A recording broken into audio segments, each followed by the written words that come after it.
तो प्यारे बच्चों, ये है चैप्टर 6 क्लास 6 की जो एनसीईआरटी की पुस्तक है मल्हार। उसके हम लोग करने जा रहे हैं प्रश्न और उत्तर। इससे पहले हमने पाठ पढ़ लिया था। अगर आपने वो वीडियो नहीं देखी है तो वो देख लीजिए जा कर के, और अब तैयार हो जाइए उस पाठ के प्रश्न उत्तर करने के लिए। चैप्टर का नाम जैसा आपको पता ही है वो है मेरी माँ। तो इसमें आप अगर अच्छे से पढ़ लेंगे तो आपके 60 में से 60 मार्क्स आ जाएंगे। अच्छे से पढ़ना है। कैसे पढ़ना है? एक एक प्रश्न को देखो, समझो, फिर उसका उत्तर दो। तो जैसे पहला प्रश्न है बच्चों, मेरी समझ से। मेरी समझ से मतलब यहाँ आपको अपनी समझ लगानी है, मतलब आपकी जो खुद की समझ है ना वो लगानी है। आपने क्या समझा उस समझ के अनुसार आपने उत्तर देना है। हर एक पाठ में पहला प्रश्न यही है, जिसमें आपने जो पाठ पढ़ा उसमें से आपने क्या समझा उसके सामने आपने स्टार लगा देना है, ऐसे ही। ठीक है। नीचे दिए गए प्रश्नों का सटीक उत्तर कौन सा है उसके सामने तारा बनाइए। जैसे एक पंक्ति यहाँ लिखी है, लाइन लिखी है, किंतु ये इच्छा पूर्ण होती नहीं दिखाई देती। बिस्मिल को अपनी किस इच्छा के पूर्ण न होने की आशंका थी? ठीक है, जो बिस्मिल थे उनको अपनी किस इच्छा के पूर्ण न होने की आशंका थी? तो उत्तर यहाँ तो बहुत सारे लिखे हैं। भारत माता के साथ रहने की, अपनी प्रतिज्ञा पर दृढ़ रहने की, अपनी माँ की जीवन पर्यंत सेवा करने की। जीवन पर्यंत मतलब टिल लाइफ। भोग विलास तथा ऐश्वर्य भोगने की। तो जो सही उत्तर हमने पाया वो ये है कि अपनी माँ की जीवन पर्यंत सेवा करने की। तो आप अपनी समझ से जो भी उत्तर लगाना चाहते लगाइए। मेरी समझ से ये उत्तर है। अब है बच्चों इसमें प्रश्न संख्या 2, जिसमें लिखा है कि राम प्रसाद बिस्मिल की माँ का सबसे बड़ा आदेश क्या था? सबसे बड़ा आदेश क्या था राम प्रसाद बिस्मिल की माँ का? कि देश की सेवा करें, कभी किसी के प्राण ना लेना, कभी किसी से छल ना करना, सदा सच बोलना। ऐसा लग रहा है चारों के चारों सही हैं। अब आपको क्या लगता है कि कौन सा सही हो सकता है? तो मेरे अनुसार कभी किसी के प्राण ना लेना, ऐसा उनकी माँ का कहना था। ठीक है, कभी किसी के प्राण ना लेना। प्राण क्या होता है? जान, है ना। किसी की डेथ मत करना, किसी को डेड मत करना, किसी को मत मारना, ऐसा उनका आदेश था। तो अब अपने मित्रों के साथ तर्कपूर्ण चर्चा कीजिए। अभी आपने जो आपकी समझ थी उसके अनुसार उत्तर दे दिए, तो अब अपने दोस्तों के साथ आप चर्चा होती है, डिस्कशन, बातचीत करो कि आपने यही उत्तर क्यों चुने। जैसे जो मैंने चुने हैं उनका उत्तर इस तरह से है कि पहले प्रश्न का उत्तर पाठ में स्पष्ट रूप से दिया गया है, जहाँ बिस्मिल कहते हैं कि उनकी इच्छा है कि वे अपनी माँ की सेवा कर सकें, लेकिन ये पूरी होती नहीं दिखाई देती। अब दूसरे प्रश्न का उत्तर भी पाठ में स्पष्ट है, सीधा है, जहाँ लिखा है कि उनकी माँ का सबसे बड़ा आदेश था कि किसी की प्राणहानि ना हो। अब बात करते हैं हम बच्चों पंक्तियों पर चर्चा। तो पाठ में से चुनकर कुछ पंक्तियाँ नीचे दी गई हैं। नीचे हम देखेंगे उनको, इन्हें पढ़कर समझिए और इन पर विचार कीजिए। आपको इनका क्या समझ में आया, कक्षा में अपने विचार साझा कीजिए और लिखिए। तो पंक्तियाँ ये हैं, यदि मुझे ऐसी माता ना मिलती तो मैं भी अति साधारण मनुष्यों की भांति, भांति होता तरह, संसार चक्र में फंसकर जीवन निर्वाह करता। तो ये पंक्तियाँ हैं। तो उत्तर कुछ इस प्रकार से आप दीजिए कि बिस्मिल की माँ के प्रति अटूट श्रद्धा, अटूट मतलब कभी नहीं टूटने वाली श्रद्धा। श्रद्धा क्या होता है? रिस्पेक्ट। तो बिस्मिल को क्रांतिकारी जीवन की प्रेरणा, प्रेरणा होता मोटिवेशन, और सहयोग अपनी माँ से प्राप्त हुआ, है ना। बिस्मिल ने स्वयं को देश की स्वतंत्रता के लिए पूर्णतया मतलब पूरी तरह से समर्पित कर दिया, मतलब डेडिकेट कर दिया, है ना, सैक्रिफाइस कर दिया। तो ये हो गया हमारी इस वाली पंक्ति का उत्तर। अब पंक्ति हमारी दूसरी ये है कि उनके इस आदेश की पूर्ति करने के लिए मुझे मजबूरन 2-1 बार अपनी प्रतिज्ञा भंग भी करनी पड़ी थी। मतलब जो कसम खाई थी उसको मुझे 1-2 बार भंग भी करना पड़ा था, ऐसा बिस्मिल जी ने कहा था। तो उत्तर ये हो सकता है इसका कि माता जी ने सबसे बड़ा आदेश बिस्मिल को दिया था कि कभी किसी की प्राण हानि ना हो। माता ने शिक्षा दी थी कि शत्रु को भी प्राणदंड ना मिले। बिस्मिल ने कुछ लोगों को प्राणदंड देने की प्रतिज्ञा ली थी, किंतु माँ ने वादा लिया कि वे प्राणदंड के रूप में बदला नहीं लेंगे। तो इस तरह से हमारा बच्चों ये दोनों जो पंक्तियाँ थी उनके हमने उत्तर अपने तरीके से तो लिख दिए। अब आगे आप इनको अपनी कॉपी पे लिखिए। अब हम बढ़ते हैं आगे। यहाँ मिलकर करें मिलान, तो यहाँ आइए मिलें और उसके बाद मिलान करें। तो सब मिलके मिलान करेंगे। तो पाठ में से चुनकर कुछ शब्द नीचे दिए गए हैं। क्या दिए गए? शब्द। ठीक है, अपने समूह में इन पर चर्चा कीजिए। समूह, ग्रुप अगर क्लास में है तो उनमें आप चर्चा करो। इनके सही अर्थ या संदर्भों से मिलाइए। इसके लिए आप शब्दकोश, इसके लिए आप डिक्शनरी जिसको शब्दकोश कहते हैं, इंटरनेट, पुस्तकालय या अपने शिक्षकों की सहायता ले सकते हैं। तो मेरी सहायता तो आपको मिल ही रही है और मैं इंटरनेट पे हूँ। और आप चलिए अब आपकी मैं सहायता करता हूँ। जैसे यहाँ लिखा है कि शब्द देवनागरी, तो इनका इन सब में से अर्थ कौन सा है ये हमें अभी तक नहीं पता। तो उत्तर में अगर हम चलेंगे तो उत्तर में हमें ये बताएंगे कि देवनागरी जो है वो भारत की एक भाषा लिपि जिसमें हिंदी, संस्कृत, मराठी आदि भाषाएं लिखी जाती हैं। ठीक है, लिपि बच्चों जिसको अंग्रेजी में कहते हैं स्क्रिप्ट। ठीक, ये जो हम अंग्रेजी लिखते हैं ना ABCD, तो ये रोमन स्क्रिप्ट है। ये कौन सी है? रोमन। तो ये वैसे ही आ ई ये कौन सी स्क्रिप्ट है? तो ये है देवनागरी। क्या है? देवनागरी। अब बच्चों उसके बाद है आर्य समाज।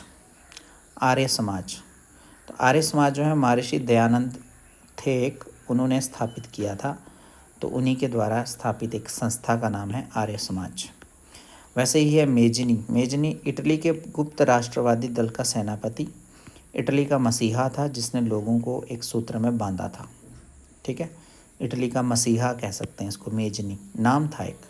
वैसे गोविंद सिंह जी, गोविंद सिंह जी सिखों के 10वें और अंतिम गुरु थे, 10th एंड लास्ट। उन्होंने खालसा पंथ की स्थापना की थी। तो यही आपने मिला दिया होगा। अब हम बात करते हैं सोच विचार के लिए। तो पाठ को एक बार फिर से पढ़िए और दिए गए प्रश्नों के बारे में पता लगाकर अपनी लेखन पुस्तिका में लिखिए। अब आपको ये वाले प्रश्न जो हैं अपनी लेखन पुस्तिका में लिखने पड़ते हैं। तो चलिए देख लेते हैं क्या प्रश्न है, और बिल्कुल सरल ही होंगे।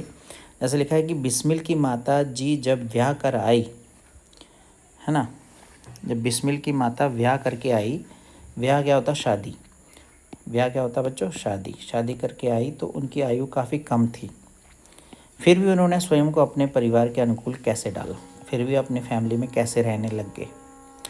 उन्होंने अपनी इच्छा शक्ति के बल पर स्वयं को कैसे शिक्षित किया? मतलब उन्होंने अपनी जो सेल्फ पावर होती है उसके बल पर, है ना, स्वयं को कैसे शिक्षित किया? तो उत्तर हम इस तरह से दे सकते हैं दोनों प्रश्नों के कि बिस्मिल की माता जी ने अपनी दादी जी से गृह कार्य की शिक्षा ली। ठीक है, थोड़े दिनों में उन्होंने घर के सब कामकाज को समझ लिया और भोजन आदि का ठीक ठीक प्रबंध करने लगी। मतलब बिस्मिल की जो माँ थी उन्होंने सारी शिक्षा जो थी वो अपनी दादी जी से ली थी। कौन सी शिक्षा? गृह कार्य की, मतलब घर के कामों की। घर के काम कौन कौन से होते हैं ये आप समझते ही हैं। तो थोड़े दिनों बाद उन्होंने घर के सारे काम जो समझ लिए और सब अच्छे से करने लग गई। उन्होंने अपनी इच्छा शक्ति के बल पर स्वयं को शिक्षित किया, अपनी इच्छा शक्ति के बल पर। अब बच्चों बात करते हैं कि मोहल्ले की शिक्षित सखी सहेलियों से अक्षर बोध किया। जो मोहल्ले की, मोहल्ला होता है नेवर, नेवरर, है ना, पड़ोसी, पड़ोसियों से वो शिक्षित हुई। किससे? सखियों से, सहेलियों से अक्षर बोध किया। मतलब इसको का कहते हैं, इसको खा कहते हैं। ऐसे पढ़ी वो किससे? अपने फ्रेंड्स से। घर का काम करने के बाद बचे समय में पढ़ना लिखना करती थी। ठीक है, परिश्रम से थोड़े दिनों में ही देवनागरी पुस्तकों का अध्ययन करने लगी। तो इस तरह से ये हमारा होगा पहले प्रश्न का उत्तर। देख लीजिए, पॉज कर लीजिए वीडियो, उसके बाद आप लिखिए। कुछ बच्चे कहते हैं कि सर आप जल्दी कर रहे हो, तो जल्दी नहीं करेंगे तो वीडियो तो काफ़ी लंबी हो जाएगी, तो हमें थोड़ा जल्दी करना भी पड़ता है। अब बढ़ते हैं आगे बच्चों कि बिस्मिल को साहसी बनाने में उनकी माताजी ने कैसे सहयोग दिया। साहसी होता है बच्चों ब्रेव, ठीक है। बिस्मिल को ब्रेव बनाने में उनकी माताजी ने कैसे सहयोग किया, तो बिस्मिल के व्यक्तित्व निर्माण में उनकी माता ने बहुत महत्वपूर्ण भूमिका निभाई। उन्होंने जीवन के हर कदम पर अपने सुपुत्र बिस्मिल को प्रोत्साहित किया। प्रोत्साहित मतलब मोटिवेट किया, उनको हमें एनकरेज है ना। छोटी उम्र में ही अपनी माताजी से प्रेरणा लेकर बिस्मिल साहस, वीरता और देश सेवा के पथ पर चले। जन्मभूमि पर न्यौछावर होने वाले पुत्र पर उन्हें गर्व था। संकटों में भी उन्होंने अपने पुत्र को अधीर नहीं होने दिया। तो ये उनकी माता की विशेषताएं हैं जो हमने यहाँ पर पढ़ी हैं, ठीक है। उम्मीद है आपको ये वाले क्वेश्चन तो अभी तक समझ आ गए होंगे। अब चलते हैं प्रश्न संख्या 3 में। तो आज से कई दशक होते हैं, 10 साल को बोलते हैं दशक, है ना। तो पहले बिस्मिल की माँ शिक्षा के महत्व को समझती थी। बताइए कैसे, मतलब कई साल पहले भी शिक्षा के महत्व को उनकी माँ जो है समझती थी। तो बताइए कैसे। तो ये आती है बात हमारे सामने। तो देखिए कैसे। तो बालक बिस्मिल में प्रेम, साहस और दृढ़ता के भाव उनकी माँ ने भरे थे। लव, ब्रेवरी, है ना, काइंडनेस, इन सारे की फीलिंग उनकी माँ ने उसमें भरे थे। कम उम्र में विवाह हो जाने के बाद भी उनकी माँ अपनी इच्छा शक्ति के बल पर स्वयं को शिक्षित करती रही। कुछ वर्षों बाद उन्होंने बिस्मिल और उनकी छोटी बहनों को भी पढ़ाया लिखाया। अपनी शिक्षा और वाणी से बिस्मिल के जीवन मूल्यों में सुधार किया। माँ के प्रोत्साहन का ही परिणाम था कि राम प्रसाद धर्म के मार्ग पर चलकर उत्तम शिक्षा ग्रहण कर सके, ठीक है। राम प्रसाद बिस्मिल जी धर्म के मार्ग पर, रिलीजन के रास्ते पर चलकर उत्तम शिक्षा ग्रहण कर सके। तो ये हो गया हमारा प्रश्न 3 और उसका उत्तर। अथवा हम ये भी कह सकते हैं कि बिस्मिल की माँ ने स्वयं पढ़ना लिखना सीखा, खुद पढ़ना लिखना सीखा और अपनी बेटियों को भी शिक्षा दी। वे बिस्मिल के विवाह को टालकर शिक्षा को प्राथमिकता देती थी। वे बिस्मिल के विवाह को टालकर, मतलब बिस्मिल का विवाह मत करो ऐसा बोल के शिक्षा को प्राथमिकता देती थी, मतलब एजुकेशन को ही फर्स्ट प्रेफरेंस देती थी। तो अब हम बच्चों बढ़ेंगे आगे। जैसे लिखा है कि हम कैसे कह सकते हैं कि बिस्मिल की माँ स्वतंत्र और उदार विचारों वाली थी। हम कैसे कह सकते हैं कि जो बिस्मिल की मम्मी थी वो स्वतंत्र थी, स्वतंत्र जिसको कहते हैं आज़ाद थी, और उदार विचारों वाली थी, ठीक है, मतलब हेल्पिंग थॉट्स वाली थी। तो उत्तर हम ये कह सकते हैं कि बिस्मिल की माँ उन्हें देश सेवा और क्रांतिकारी गतिविधियों में शामिल होने के लिए प्रोत्साहित करती थी। जो बिस्मिल की माँ थी उन्हें देश सेवा मतलब नेशंस हेल्प या वर्क और क्रांतिकारी गतिविधियों में शामिल होने के लिए प्रोत्साहित एनकरेज करती थी। वे स्वयं भी शिक्षा प्राप्त करने के लिए और खुद भी एजुकेशन हासिल करने के लिए प्रयासरत रही और अपने बच्चों को भी शिक्षा दिलवाना चाहती थी। वे बिस्मिल के विचारों का समर्थन करती थी, भले ही इसके लिए उन्हें परिवार के अन्य सदस्यों की नाराज़गी झेलनी पड़ती, ठीक है, क्योंकि वो खुद पढ़ने में बहुत रुचि लेती थी बचपन में। तो उसकी यही चॉइस रहती थी कि बिस्मिल को भी पढ़ाने दिया जाए। तो चलिए अब बढ़ते हैं हम आत्मकथा की रचना। आत्मकथा बोलते हैं। सो आत्मकथा होती है जो खुद की हम कहानी लिखते हैं, उसको कहते हैं आत्मकथा। अपनी जो कहानी लिखते हैं ना, उसको बोलते हैं आत्मकथा। कथा होती है कही गई बात, आत्मकथा अपनी कही गई बात को लिखने को कहते हैं आत्मकथा। इसको हम ऑटोबायोग्राफी भी बोलते हैं। क्या बोलते हैं? ऑटोबायोग्राफी, ठीक है। अब बढ़ते हैं हम बच्चों आगे। लिखा है कि ये पाठ राम प्रसाद बिस्मिल की आत्मकथा का एक अंश है। आत्मकथा यानी अपनी कथा। दुनिया में अनेक लोग अपनी आत्मकथा लिखते हैं, कभी अपने लिए लिखते हैं तो कभी दूसरों के पढ़ने के लिए लिखते हैं।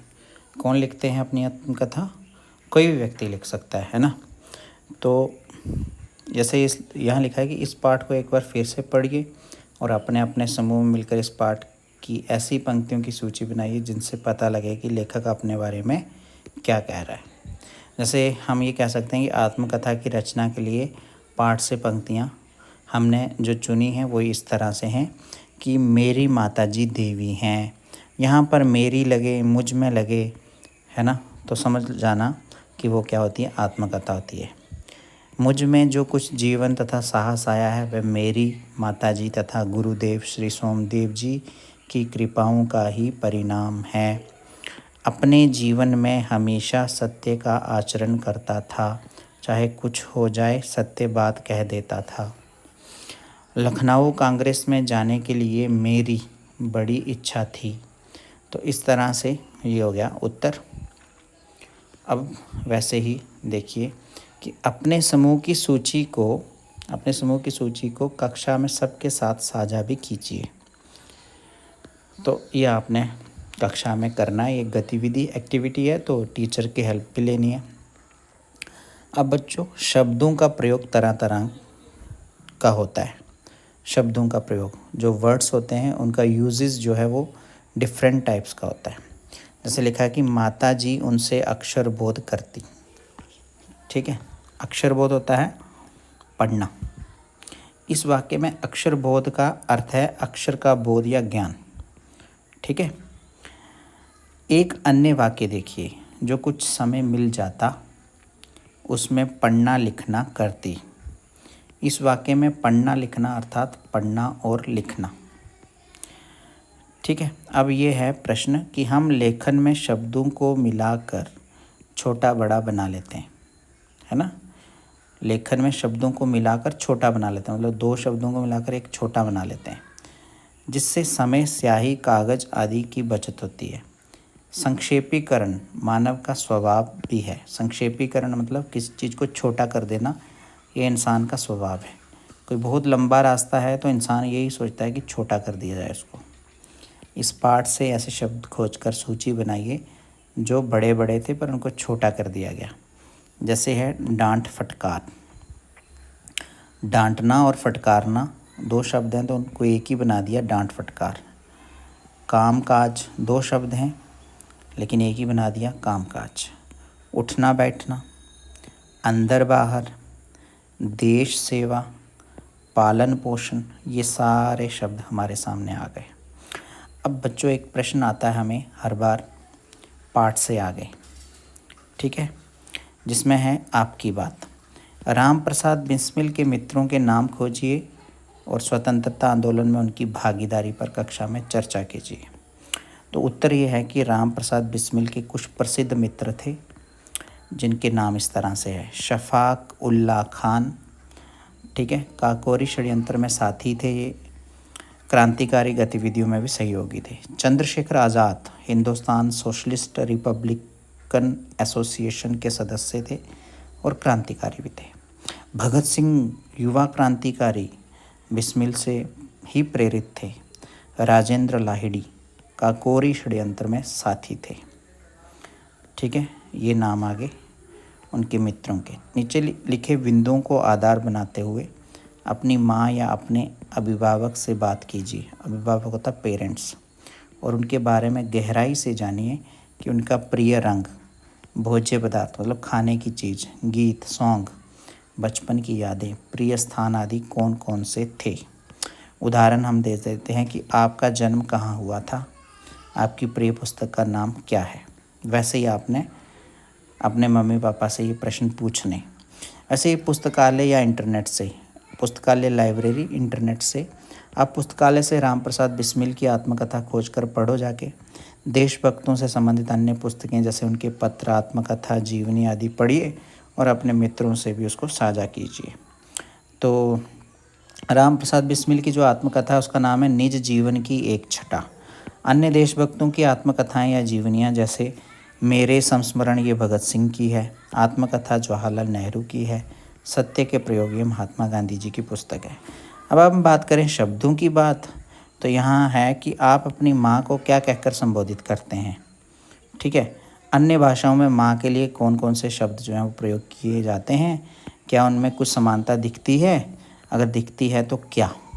तो जैसे हिंदी में माँ कहते हैं, अंग्रेजी में मदर, मोम कहते हैं, संस्कृत में मातृ की जननी, बंगाली में माँ, तमिल में आई, पंजाबी में माँ, गुजराती में भा बोलते हैं, कश्मीरी में मौज, उड़िया में आई बोलते हैं, तेलुगु में अम्मा बोलते हैं और मलयालम में अम्मा ही बोलते हैं।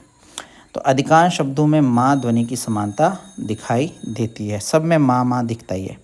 तो आज की ये जो पहेली है, एक पहेली भी दी जाती है पाठ में, यहाँ दी गई वर्ग पहेली में पाठ से 12 विशेषण दिए गए। कितने? 12 उन्हें छांटकर पाठ में रेखांकित करना है। ठीक है, पहेली में से आप ढूंढिए 12 विशेषण। देखिए यहाँ पर कुछ हिंट्स आपको दे दिए हैं, इनको आप ढूंढो, है ना। स्क्रीनशॉट ले लो, आपको पता लग जाएगा कि कौन कौन सी विशेषण है यहाँ पर। यहाँ उत्तर हैं इसके। तो वैसे ही ज़रोखे से एक यहाँ पर लिखी हुई है एक सुंदर सी कविता, जिसकी व्याख्या जो है यहाँ पर दी हुई है। ठीक है, ये कुछ ऐसे प्रश्न हैं जो एग्ज़ाम में नहीं आते हैं, तो जो एग्ज़ाम में आते हैं प्रश्न वो ज़्यादातर मैंने आपको करवा दिए। तो आज की वीडियो हम यहीं तक रखते हैं। तो नेक्स्ट जो पार्ट है उसकी आप वीडियो ज़रूर देखें। यहाँ पर देखो माँ से संबंधित 5 रचनाएं हैं, जैसे माँ मुंशी प्रेमचंद की कहानी है। अलग अलग लोगों ने माँ के ऊपर अलग अलग रचनाएं लिखी हैं, है ना। सुमित्रा नंदन पंत ने, शिवमंगल सिंह सुमन, रामधारी सिंह दिनकर, सुभद्रा कुमारी चौहान, इन्होंने लिखी हुई हैं माँ के ऊपर सारी कहानियाँ, कविताएं, कथाएं लिखी हैं। चैप्टर 7 की वीडियो भी आप ज़रूर देखिएगा। ये चैप्टर 6 की वीडियो थी जिसको हमने लास्ट तक आपने देखा है। आप ज़रूर इसके प्रश्न उत्तर कर लेंगे। ठीक है, तो चैनल सब्सक्राइब कर लें। यहाँ पर आपको सभी सब्जेक्ट्स की ऑलमोस्ट क्वेश्चन आंसर की वीडियो मिलने वाली हैं। ठीक है, और जुड़े रहें हमसे।